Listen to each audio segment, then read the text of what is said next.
record. Hi everybody. Um, I'm stepping in for Doreen because she's not well.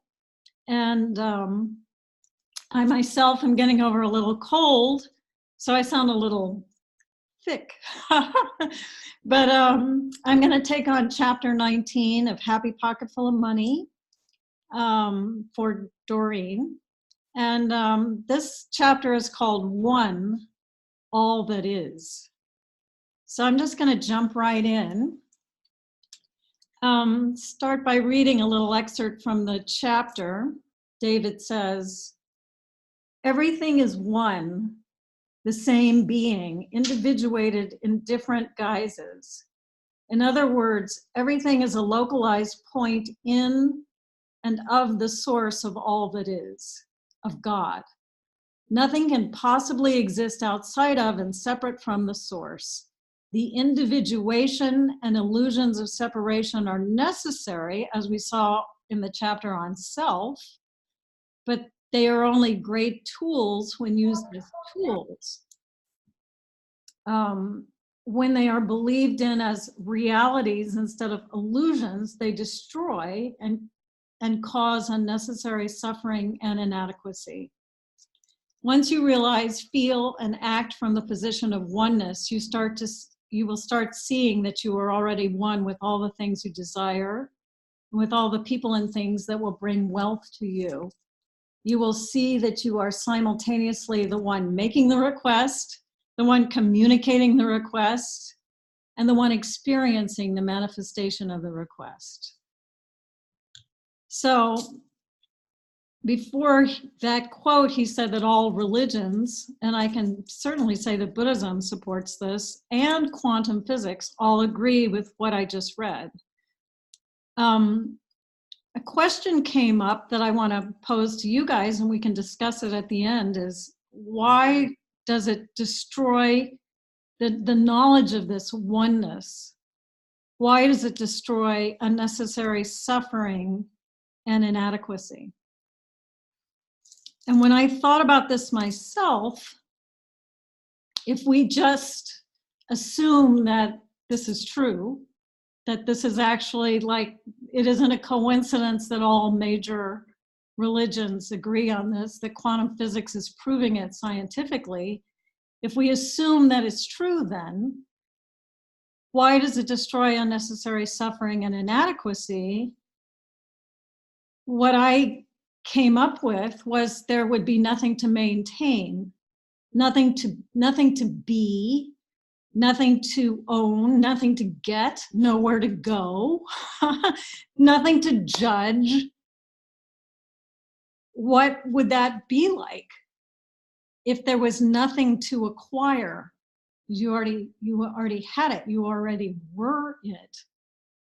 And I started thinking about it, it would be freedom, acceptance, complete union with what was in the moment, joy, connection, love, real states of oneness, wholeness, unity, connection, compassion, because there wouldn't be anything outside of yourself. It would also, for me, be awe, and a sense of celebration, that you were always meeting yourself, so to speak, that there was nothing separate from the wholeness and oneness of all things. So the illusion that you are not the same one doing all this is there for your thrill and the illusion that you're not the same one doing all of this is there for your thrill and your experience. Now that's interesting because, as we said over and over, it had to separate, all that is, had to separate to know itself as I and other, man and woman, night and day, short and tall, etc. The illusion that you're not the same one doing all of this is for your thrill and experience. In other words, it had to separate to celebrate the reunion, to celebrate the acknowledgement of oneness. If it had, if it had never separated in the first place, there would be no journey. We wouldn't be reading this book.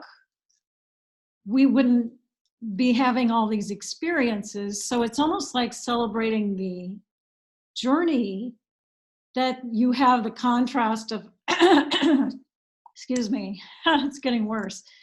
You have the contrast of separation to have the joy of wholeness, union, oneness, all that is. Does that, I hope that makes sense. Give me a little nod if you're not with me, that's okay. We'll talk about it in a minute.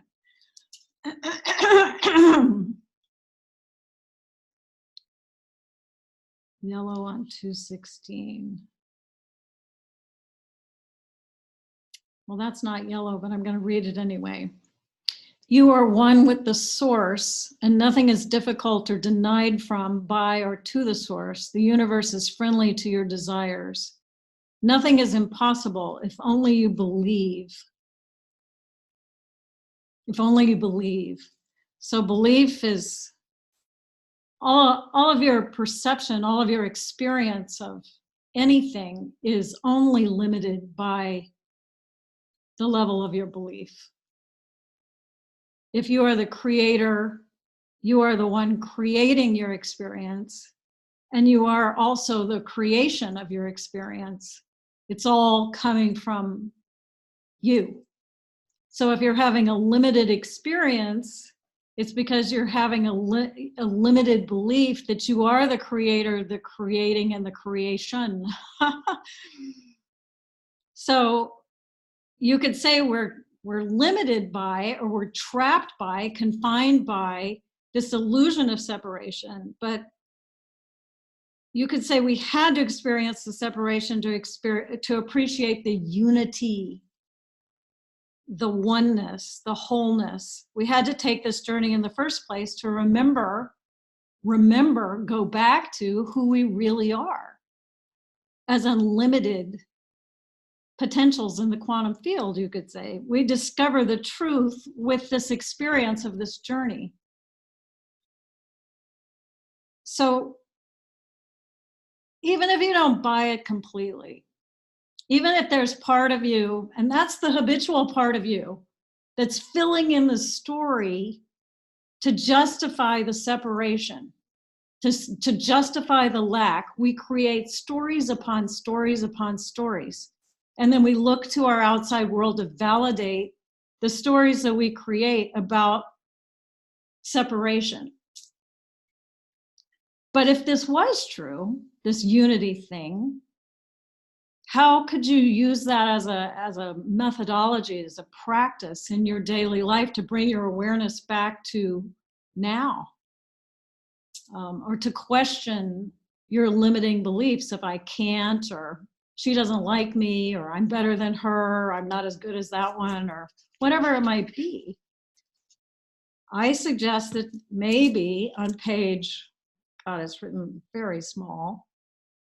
I don't know what page that is. You are one with the source, and nothing is difficult or denied from, by, or to the source. The universe is friendly to your desires.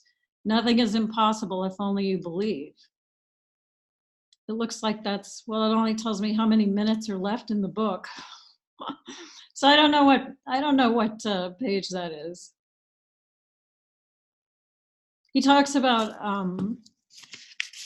owning stuff as opposed to caretaking, owning things, like even owning relationships, certainly owning your possessions, owning money. Oh, thank you, Linda. On page 216 in the second paragraph is the thing I think you should write and post somewhere where you can see it a lot, like on your dashboard of your car or something. Thanks. So owning things is kind of interesting, because when you think about it, nothing is permanent. Nothing. everything is always in a state of change, including material things, including your furniture or your clothes, your hair, your body. You know, we don't even have the same cells in our body. Every 2 years, we have a completely different set of cells. We're not the same at all. Put that in your pipe and smoke it. I mean, it's like the fundamental truth of everything is that it's constantly changing.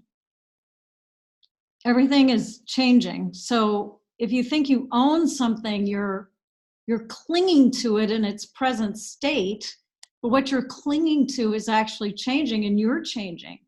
So, you know, you look at nature and everything is informing everything else. Everything is moving. Everything is changing. Everything is in a state of flux.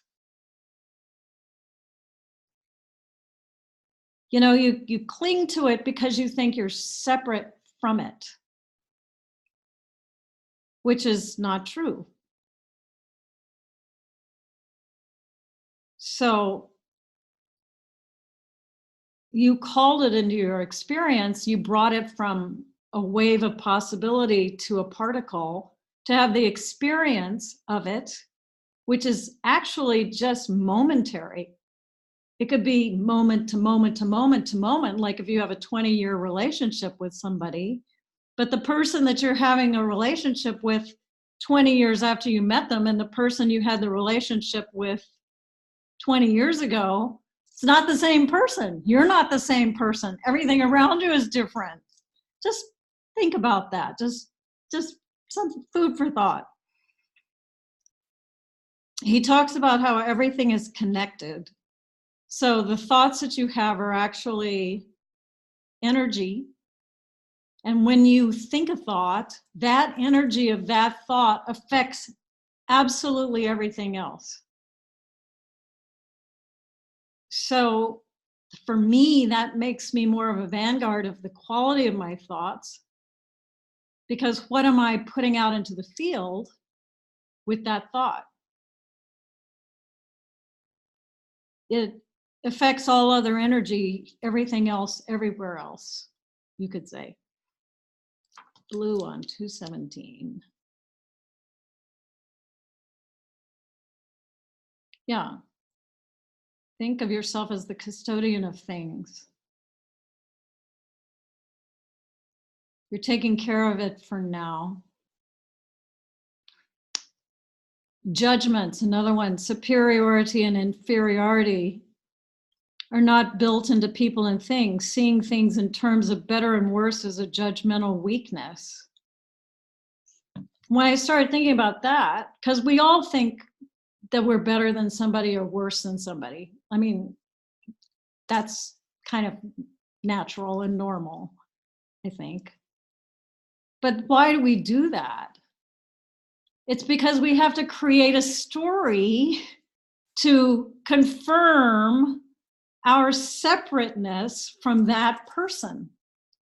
We actually conjure some reason why we think we're not as good as, or we're above whoever, even if it's just a flash. It's a confirmation of separation, which is actually, you could say, ego maintaining that separation, that identity, that separateness. That's my 2 cents, not his. Stories we think of about me and that guy, that person over there. You can avoid disharmony by looking at everyone around you, not as better or worse compared to you or anything else, but as different. In other words, one entity is not better or worse in any way, it's just in a different way.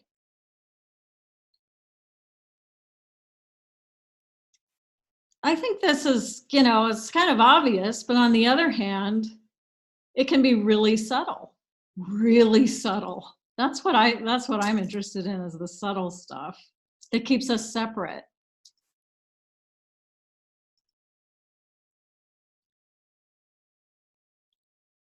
Here's something he repeated a couple of times in this chapter. This is so cool.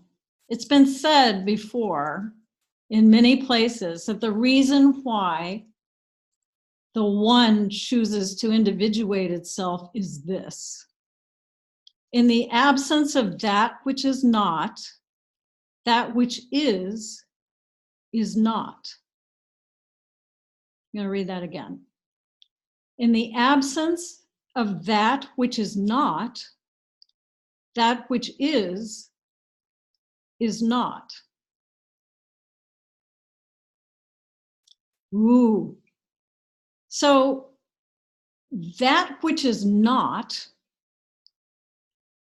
in my understanding of this, is other. That which is you, the perceiver and the perceived. So in the absence of that which is not, other, if there was no other, that which is, observer, is not. You can't have an experience of yourself without having an experience of something outside of yourself, so to speak. So you're really experiencing yourself. Let me read this again. In the absence of that which is not, in the absence of that which is not, that which is not. Bing, bing. Does that make sense? No. We really want to stretch our minds. This Khalil Gibran quote might do the trick. So the wrongdoer cannot be wrong without the hidden will of you all. And when one of you falls down, he falls for those behind him, a caution against the stumbling stone.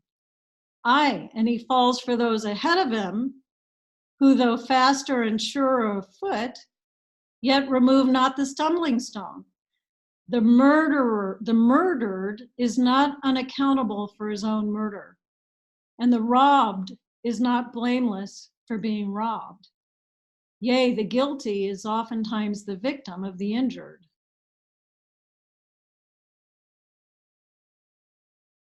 Pretty deep stuff. Okay, let's revisit quantum physics briefly. I told you we were going to do a deep dive. I'm glad you're confused. This is good. It's like, let us revisit quantum physics briefly. We saw that subatomic particles are what make up the physical universe. We also saw that these particles have intelligence. And we saw that this pure energy has intelligence. It also has remarkable properties, like being able to be in two places at once, to move from here to there without crossing the gap in between, to travel back and forth in time, and so on. We also saw that we are in relation to and in collaboration with these particles, for what we choose to observe is what it becomes, emerging out of this energy pool. Now, what do you suppose these energy packets are? What is pure energy?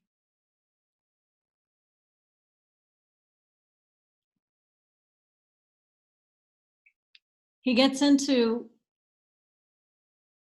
what the question of energy is. From one, we have the initial duality, the split, right? So that it can know itself. So let's just call that duality, spirit, and anti-spirit for the sake of conversation. Now, the part of one that spirit individuates, it splits itself into little infinite parts or spirits. Quantum physicists have also seen that although they call a subatomic particle a particle, it's not really a thing, but rather it's the building block of other things. And although a subatomic particle has a wave-like behavior and a particle-like behavior, right? It becomes a particle when it's observed. There are no particles actually running around and no waves actually fluctuating. You can't visualize a subatomic particle. You can only calculate it and experience it. Subatomic particles behave as a spirit would.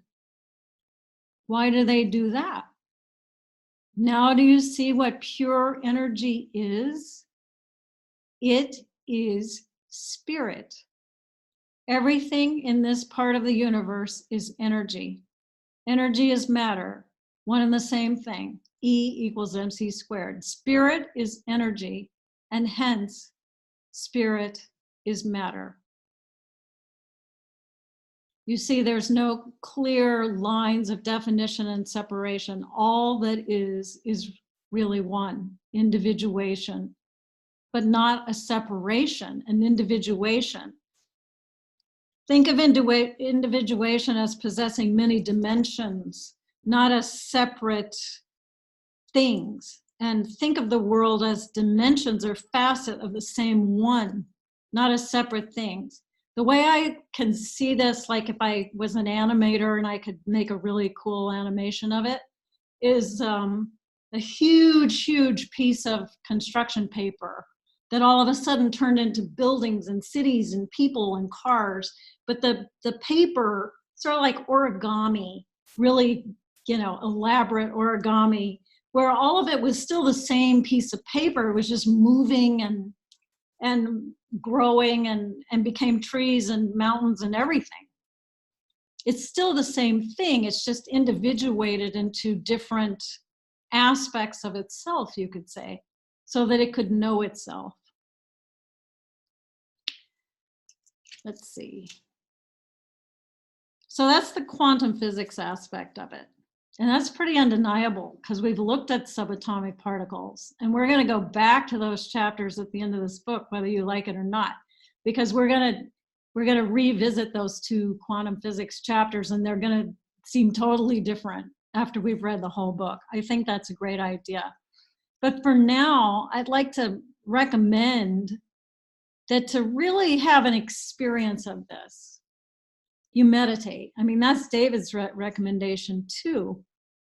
So I like Dr. Joe's basic meditations that are available to the public who haven't taken any of his courses. They're available on his website, because you actually go into the quantum field of nobody, no one, no thing, no where, and no time. And you place your awareness there to leave behind your conditioning of separation that we all have until we attain enlightenment.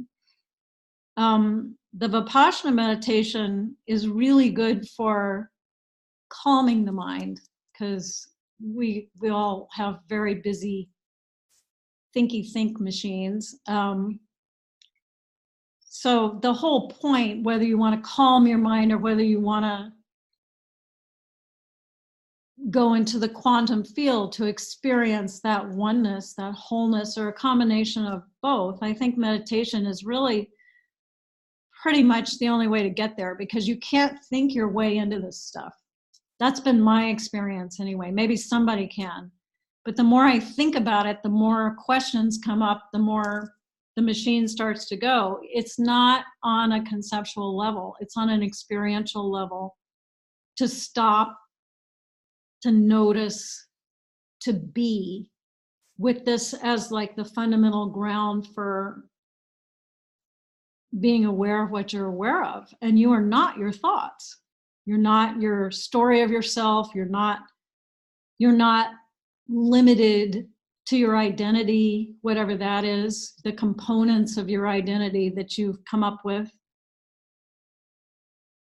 You are limited in the ways that you've habituated your own limitations. So that's what we're here. That's the whole point. That's the whole journey.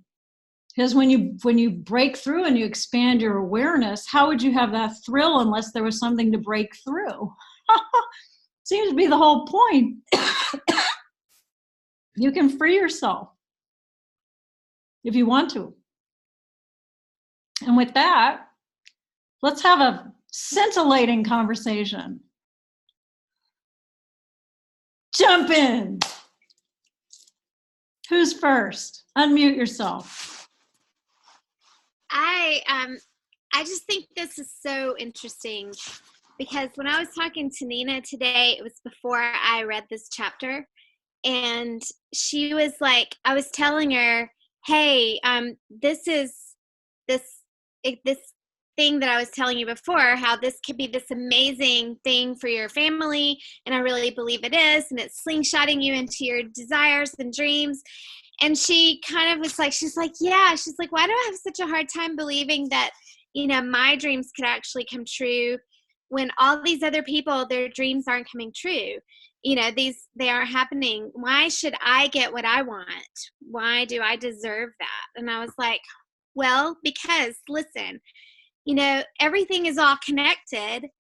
And when you get what you want, when your desires come true, just think of the ripple effect and all the people who, because you want to give, how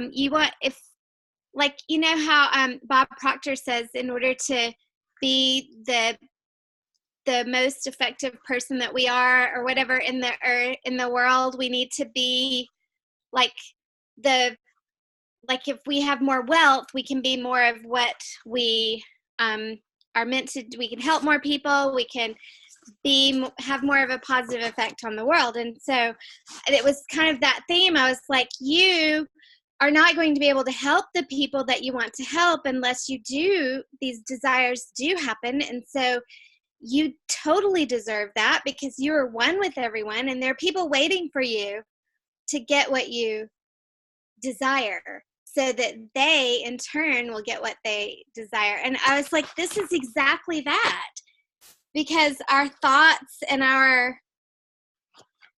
what we think affects everyone, and what we desire. And then, like when he was saying, when we like an individual is responsible for what happens in the world and everyone in it. And I can't wait to finish this conversation with Nina after having read this book also, this chapter. So it's really, really interesting that it's not being a selfish thing to have desires and to have goals and have dreams, because when our dreams are being fulfilled, so is everyone else, because we're all one. Well, and that gets back to the Kahlil Gibran quote of if somebody hits a stumbling block, you're showing the stumbling block to somebody else. As you overcome yourself, you're demonstrating with your own being how to overcome yourself. Everything affects everything. So it isn't just having more money so you can give more money away, although that's certainly part of it. It's the whole journey affects everybody else's evolution. It's actually, been demonstrated over and over. That's why enlightened people turn around and try to help everybody else. Mm-hmm. And, because if one person can do something, that means anybody can do it. It's been done. Very interesting stuff. Who else has something to contribute? Linda? Okay, well, I had a couple ahas. I didn't understand that which is not, in the absence of that which is not, that which is not. And he says, now think about that. So I just couldn't, but the way you explained it tonight really helped me to realize that when God was all that there was, when it was just love, there was no, you couldn't know yourself. Yep. So the individuality came into existence, and then the ego took that another step further and created separation to where we're different than them, I'm better than them, or they're better than me and I'm not worthy. And that whole story came out of that. Right. So that was really a lot to get my hand around. Then on page 216 in the first chapter, the oneness. Okay, so this I didn't get, because I was always under the impression, Esther Hicks in, The Power of Attraction, that we're supposed to let go of the how. So we put out we are first cause. We are being the state that we want to emanate. And then we put that out into the universe, and then God responds to us, and we receive what it is we put out. So it's like a tide, an ebb and flow. Vibrational match. A vibrational match, right. But in this, it's saying that I'm actually the creator. It says oneness. You will start seeing that you already are the one of all things that you desire, and with all the people and the things that will bring wealth to you. Right. You will see that you are simultaneously the one making the request, and the one communicating the request, and the one fulfilling the request. So that fulfilling part is what kind of got me a little confused, because I was always told, don't worry about the how. Don't worry about the how. It's the who that you seem to be worried about, that you think that somebody named God out there is the one who's granting your requests. You are. But that's not true, because it's all one, right? You are already that, which is that which you desire is already you. You are the God that you're praying to. That I know that's a big what, but you already are. How could you be separate from that all that is? Yeah, and that was that I had to read that several times. I didn't quite. No, you did, because that doesn't imply that you know how things are going to manifest. That's none of our business. It's the trusting and the believing that if you absolutely have a clear intention and an elevated emotion, and you embody that and are grateful for that as if it's already happened, then it will appear. It just won't appear the way you think it will, because if you knew how it was going to happen, it would already it would be it would be your past experience. It always has to come in a way that's best for you, right for you, most appropriate, and something that you never could have imagined in your wildest dreams. That's the fun of it. And it's interesting because I've done some work with David Cameron Jacondi's website, especially in the last couple of weeks. And he goes further into all this stuff in some other modules and other videos and stuff like that. And he says that he looks at life like a game, that you're playing a game, that it's not something to beat yourself up over. It's the joy of these truths revealing themselves to you, as willing as you are to play the game. As willing as you are to leave the comfort of your safe, secure, same old, and try this out yourself. Some people would rather do that, would rather die than do that. They perceive sameness as safety, and they're going to stick to it. And they might do that for another couple of millennia, and who cares? That's them. That's not me. I've taken on a whole new mantle about this stuff. Is I'd much rather live an exciting life and experiment with this than to resort. Be afraid of it.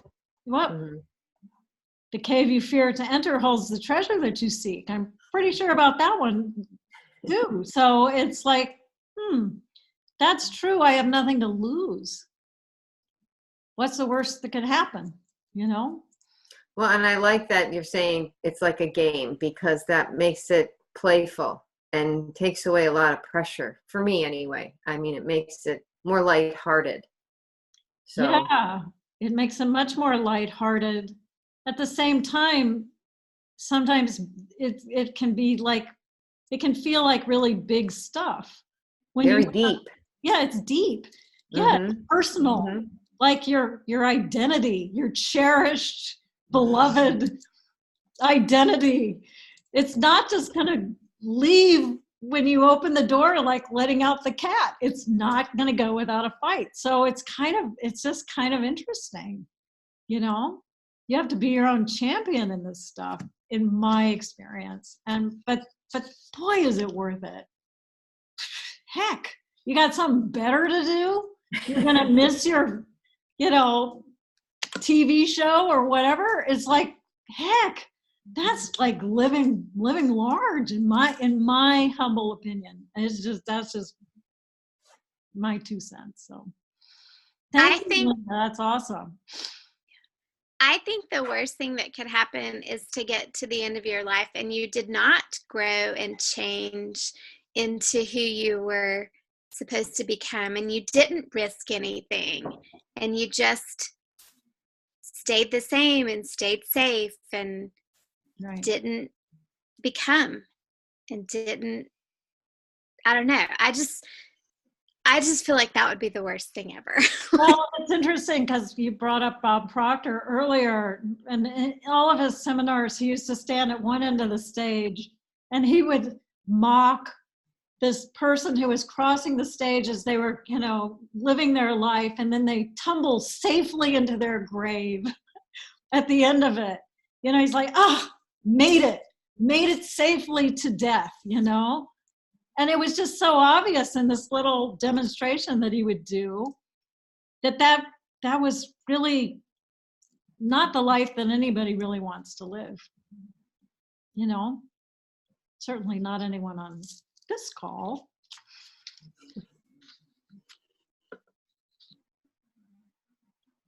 Love Bob Proctor. He's awesome. I love him too.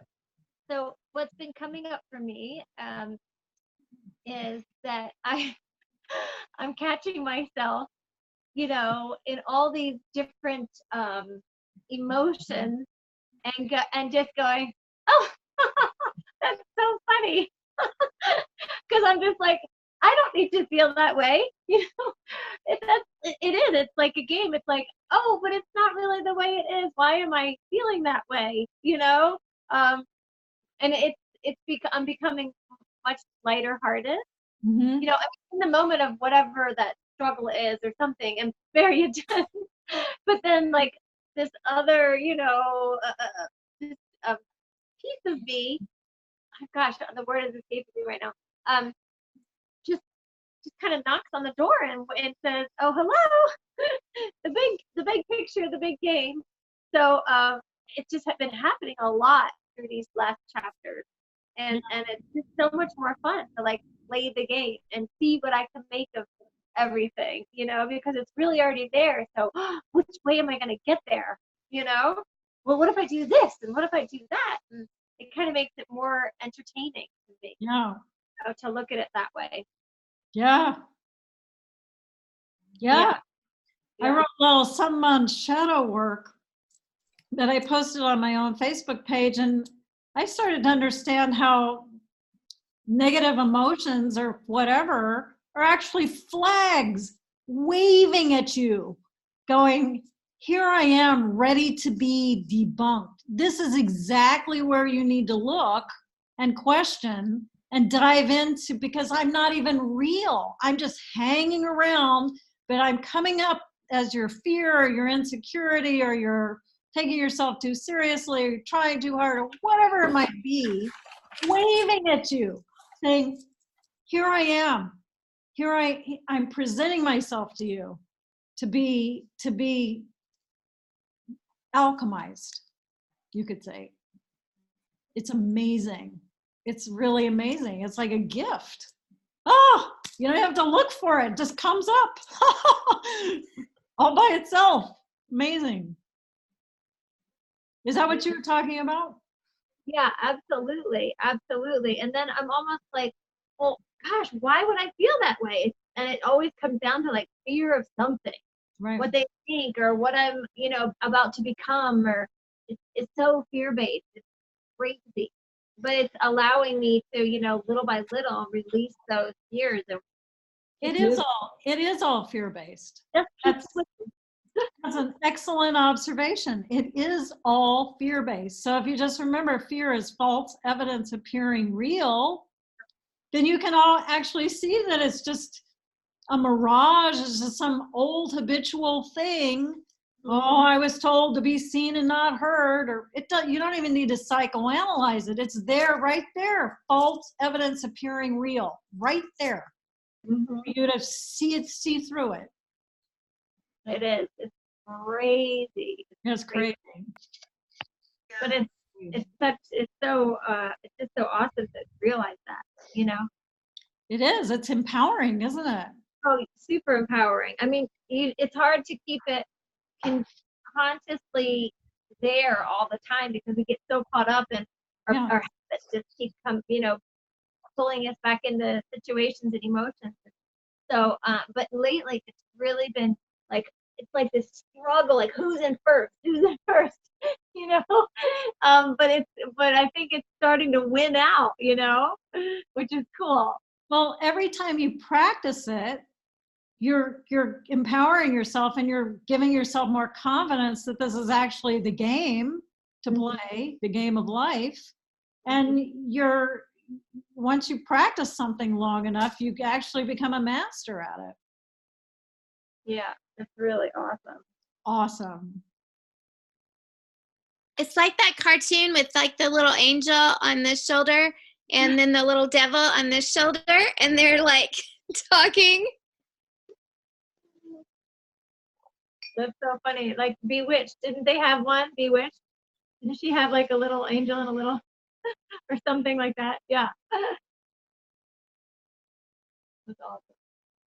I loved how he said that we don't own anything. We're just like the custodians. And it made me think of like renting space. So it's like anytime you don't want to be there anymore, you just pack up and leave. And you can just like change your situation or whatever. It reminded me of that. The whole oneness thing, though, I'm still trying to wrap my head around it. I get like everything, what you do has sort of a ripple effect or does have a ripple effect. But it's really hard to imagine that everything is just one together, like everything in the universe. You know what really helped me wrap my mind around that is the whole quantum physics idea of what you bring your attention to is what you perceive. Mm-hmm. So in a single instance, there's like a million different ways to perceive that occurrence. Two people can be in the same room at the same time, have the same experience, and have two totally different perceptions, is because what you expect is what you experience. So you're actually selecting your experience by who you're being in the moment that you experience it. So because we live in a world of infinite possibilities at every moment, infinite possibilities, that's why somebody is a multimillionaire and somebody else is living on the street. There's infinite possibilities in the whole spectrum in between of experiences that a person can have. But what creates the experience is who they are being, so that creates the lens of awareness of what they select to experience in that moment. That's why certain people are lucky. Right. Certain people are wealthy. Certain people are famous. Certain people are whatever. So you could choose to be wealthy, lucky, famous, beautiful. Seriously, like there's no limit to how you can manifest. We're only limited by what we believe we can. So if that's actually true, then your life becomes a very interesting creative process that you can experiment with to find out about it yourself. I would just assume that it is true, so that you can test it out. because once you have an experience of it, you're going to get curious and want to have another experience of it. You know, it's like, did I choose that? I chose that. I'm who am I being right now? I mean, it's all about bringing your awareness to what you're being aware of. That This makes sense whole completely. this whole thing with me like the whole theater lottery, I'm like, I always say I'm a lucky person. I'm lucky I win lotteries, and so I did, and I got to go to Hamilton this time. And then Bella, like her thing and how detailed it was, exactly what I wrote down. It made me go, then what details do I want to write down in my other affirmations? Because I'm obviously creating this. Yeah. So let's let the sky be the limit. You know, I mean, what else do I want to create? And it's very exciting, and it makes me really, really, really excited. And that's why it was easier to picture that for Moses and Nina, is because I'm like, oh my goodness, of course this is happening. And of course, you know, this is slingshotting them towards their dreams and all. And it's just so much easier when you see it happening over and over. It makes it more exciting, which is probably going to make it happen more. And so that's exciting to me. It's real. I believe it's real. I chose to believe that it was real. I chose to be certain.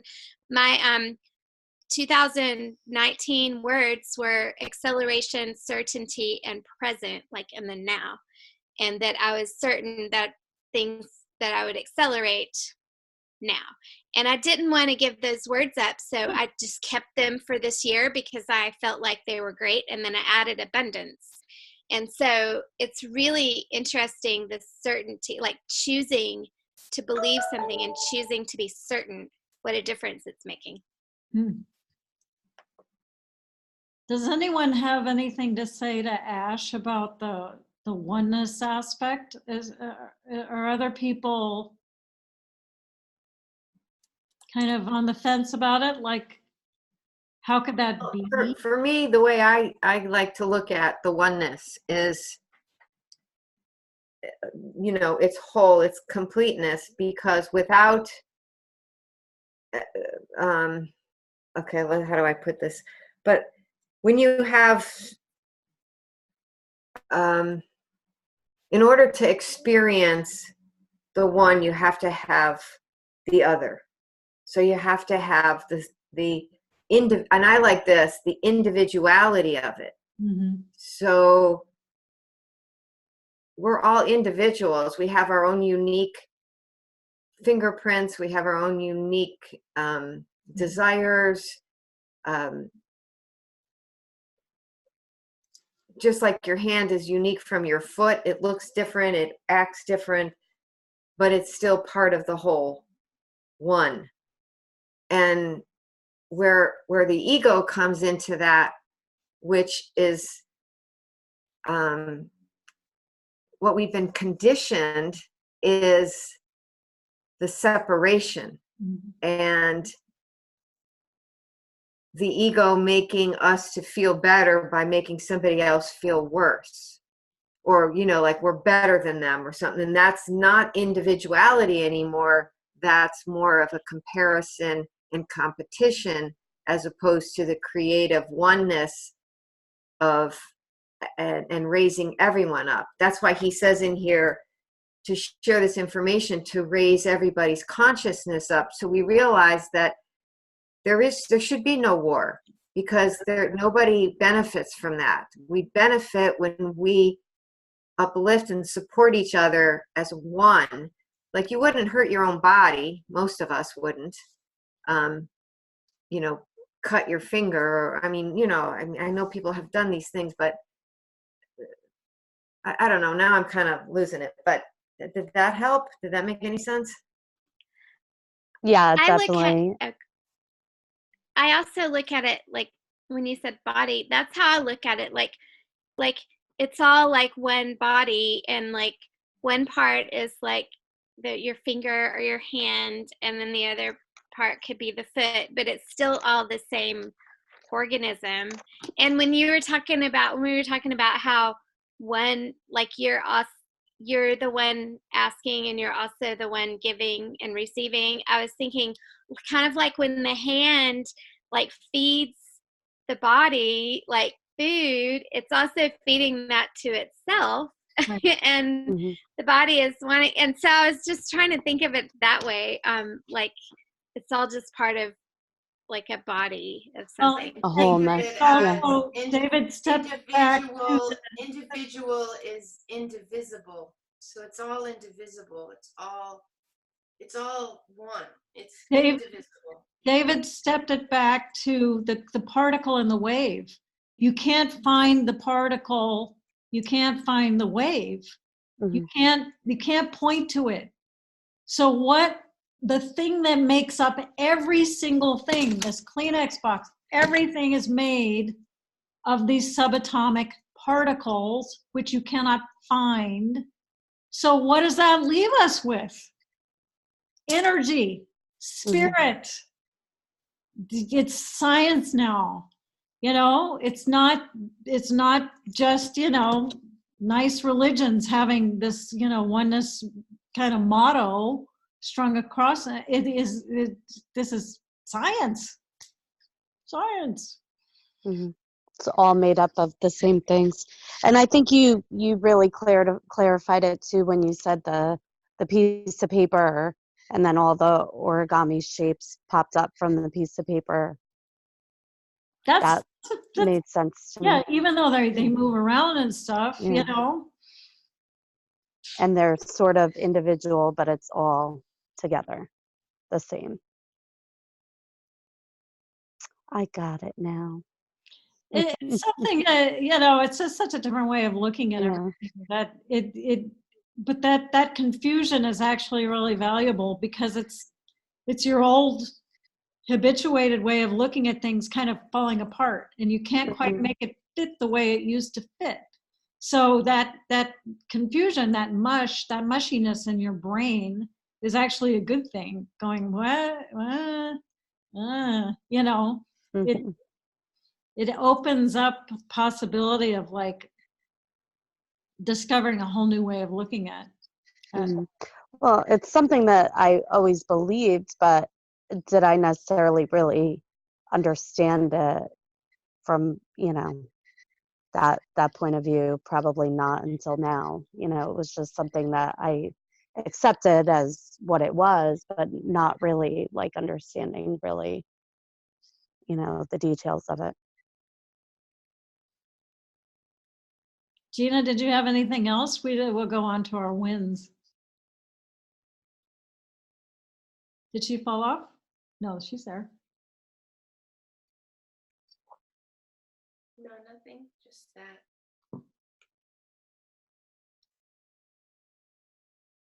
Do you want to start with the wins?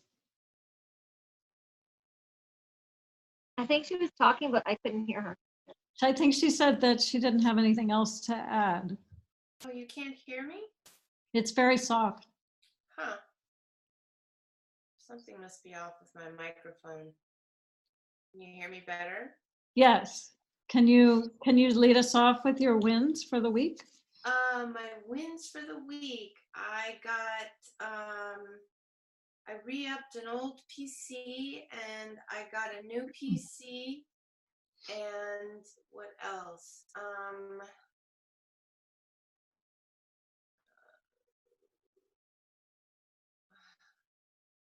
No, that's it for this week. Good. Mind movie? No mind movie. Joe did a Facebook Live today, and he really talked about keeping your vision, your intention in front of you all the time. Well, Pictures with sayings, with whatever. Mind movie. He says, otherwise you just fall back. because your habituated stuff is Is so pretty powerful. well-worn path in your brain.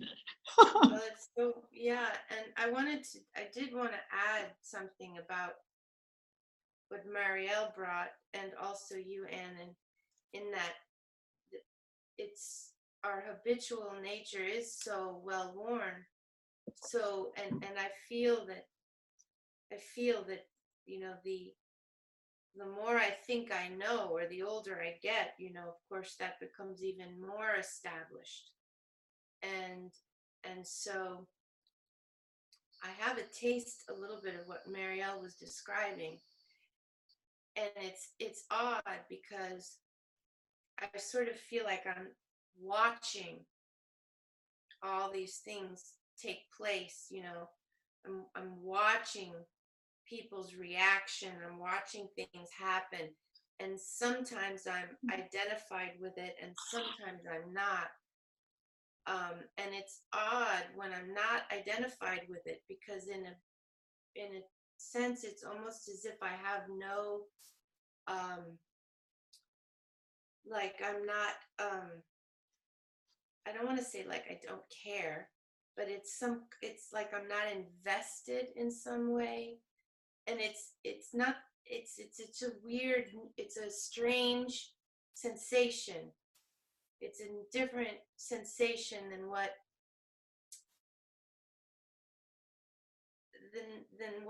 what's customary. You know, it's sort of like, it's weird in that I see these things happening. I see people's reactions and opinions and their anger or their joy or their frustration or all the different emotions, and I'm not experiencing that. And I think, well, shouldn't I be? You know, and it's a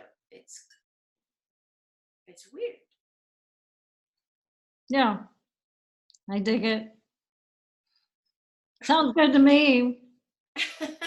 Well, it's liberating in the one sense, because I don't want to invest my precious life force into something that really is worthless, you know, my opinion about something, or, oh, you know, my shock, or like, for example, on Sunday, I was working at an open house, and my friend came, who's a broker, and she also happens to be very invested in the basketball industry. She and her husband run a sports agency for the WNBA, and she arrived, you know, completely with her eyes all swollen and distraught, because she had heard the news on the way, you know, the thing about Kobe Bryant.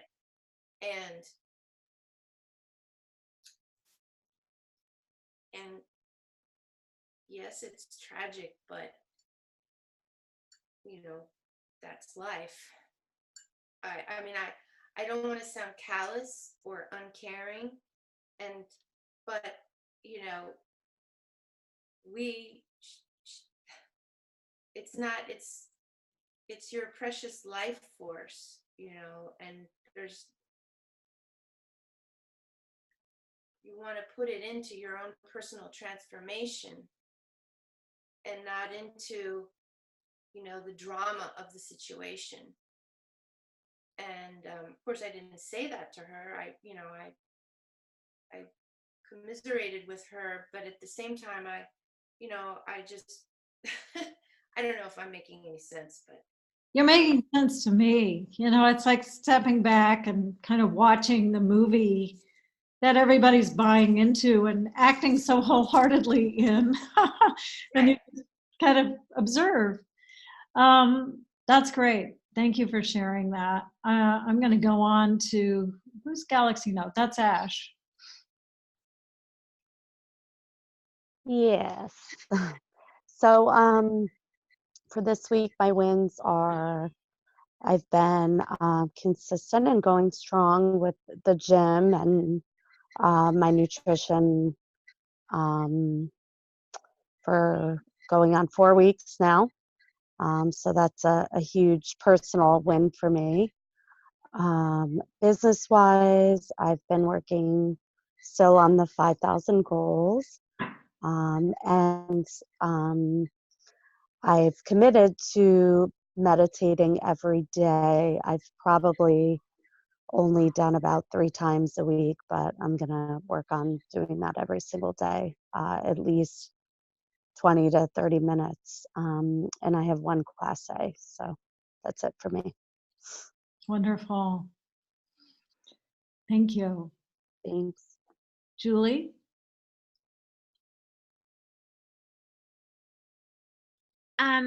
I have 1 class A still. And I think she's gonna join any day now. Like maybe before I go to Canada, but maybe the week after. And then I have survived the last 2 weeks of my life, which more things happened, and we went to more time zones than I can believe it. And and Bella's movie came out and everything, and it was very, very exciting and fun. And but also sometimes I was just like, I really think a 50-year-old woman should not have to travel with a 14-year-old girl. Sometimes I think that should be, but that's only the negative side. But it's really funny because she's like in her prepubescent hormones and I'm in my like menopausal hormones, and sometimes it gets very trying on each of us. but it's more fun than trying. But it's much better when we both get enough sleep though. But so I survived that, and then we're going to Canada. I'm very excited that Canada is also a Neora country, so maybe I'll have some Canadian prospects and customers and team members. So I'm very excited. I'm excited about transferring my belief and my affirmations for Bella into the belief and the affirmations that I'm writing about my business and have been writing about my business since before I started writing them about Bella's. And I'm very excited about that. And also have my vision book that I had cut out all these things at our vision board. And I glued a lot of them in today, and I'm going to finish gluing them in before we leave so that I will have it with me and we'll be looking through it all the time. It will be in my little bag on set and I can look at it. Just play the game. You can do it in Yes. one area of your life. You can just play the game and take the maybe out of maybe you'll meet. Right. Of course I will. I'm certain. What did I hear? Maybe? I'm certain. Wait, what? I always like to say, what if, da, da, da, da. What if I have a huge Canadian team? How exciting. Right. And lucky you that you can do your business anywhere you go. Exactly. Perfect. Thank you, darling. Linda. Okay, let's see. I had a weekend retreat in the yoga tradition for meditation, and it was phenomenal. It was Friday night, Saturday, and Sunday, and we just really entrenched into the philosophies of Dexter Kachar and the yoga tradition, and it was very helpful. My husband attended with me, which was great. So that was a big win. And I've been meditating every day, and it used to be like, well, I have to meditate, and now it's like I get to, and it's so different. I'm like so I just feel so blessed. And then when I read in here, in this chapter today, and he said it before, to meditate, to go within, it's an affirmation that I'm on a good track. So that's a big win for me. From a business standpoint, had a real results party yesterday, and there was 5 people there. It was really fun. Really enjoyed it. So that was big. And scheduled a sit down for next week. I had a sit down on Saturday. So starting to build, because this month has been off. I usually have 9 customers by the 15th. That's always my goal. I still don't have 9, and it's almost the 31st. So I have 8. I have like 20 customers, but they're not at a qualifying order. I have a question. Do you know this? I have somebody that a PC that ordered the wellness, and it's not showing up as it's not going to. No, not considered a. No, No. it's a one-time order. Excuse me. Okay. But you can get another customer. You Yes, are getting another customer. Okay. Done. I'm certain of it. I love Julie, how certain she is. I love it. Thank you. You inspire me each week. Thank you, sweetie. All right, last but not least, Marielle. Hello, lovelies. Okay, so I had on scheduled that 2020 vision event, and it was my second one. And so I had one person a maybe coming, and I thought I almost canceled, and I didn't. And I said, you know what? She's actually the one that really wanted to come that couldn't come. So I said, you know what? Even if it's just her, I'm just going to do that. And so she came, and we had like a one-on-one, and I took her through a letter to her future self and did all this cool personal development stuff, which she really needed and really wanted. And then I had all my Neura stuff set up, and then I said, and now for my commercial. And I stepped to her the other side, and we went through some things, and I showed her a lot of pictures, and she left with samples, and she was really excited to try a few things. And so that was a big plus, and she was super grateful afterwards about what she'd learned, and she thought it was great, just hanging out and stuff. So I thought she would be such a great brand partner, and she really needs the opportunity, and she's a hairdresser, and it was just amazing. So she's one of the 3. I reached out to 3 hairdressers this week, and I sent them pictures and told them it was available and how excited I am. And 2 out of the 3 said, I'll absolutely keep you in mind. And you know what? I don't want to push. So that's, and of course, like if they get a customer, I'll tell them, you could be making the money. But I've been dripping on them for the last month. So anyway, I was excited about that they actually responded, because sometimes I get chirped. So that was really good. And then I tried this new yoga form called Bowspring. I don't know if you know about it, but they work with the curvature of your body, and it was so cool, and it really worked well with my body. So hopefully I'll get to find a place around here that does that, and I'll find out more, and if it's yummy, I'll let you guys know. And then I started my vision board, which I never actually ever finished, but I cut out all these things. I went to a little vision board workshop and all that kind of stuff, and now it's happening. So that's kind of good. I really love the affirmations and that kind of stuff better, but I'm doing that as well. And on my list is to redo my mind movie, because it's not up to date. Like you said, you have to keep it in front, so I have to keep fresh things on that.